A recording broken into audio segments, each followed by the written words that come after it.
నరసింహ స్వామివారి కళ్యాణం రాత్రి భీష్మ ఏకాదశి గడియల్లో ఘనంగా జరిగింది. వివిధ రాష్ట్రాల నుంచి అనేక భక్తజన సందోహం మధ్య పోలీసు మరియు ఎలక్ట్రికల్, దేవస్థానం, అనేక రకాల అధికారులు, సిబ్బంది పాల్గొన్నారు.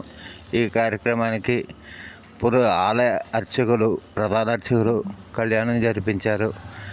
ఇంత ఘనంగా కళ్యాణం జరగడానికి కారణం మొన్న తుఫాన్ని ఈయనే ఆపారు అన్న నమ్మకం ప్రజల్లో అతిగా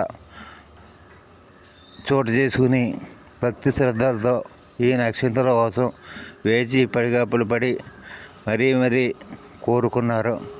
అనంతరం స్వామి మహా కళ్యాణాన్ని తిలకించడానికి తండోపతండాలుగా ఒకరి మీద ఒకరు పడి ఇబ్బందులు పడ్డారు. అయినా కానీ స్వామివారి తలంబరాలతో నిత్య కళ్యాణం జరిగే శ్రీ లక్ష్మీ నరసింహస్వామి కళ్యాణానికి కొందరు ప్రముఖులు కార్యక్రమానికి రావడానికి దూరం అయ్యారు. ఎందుకంటే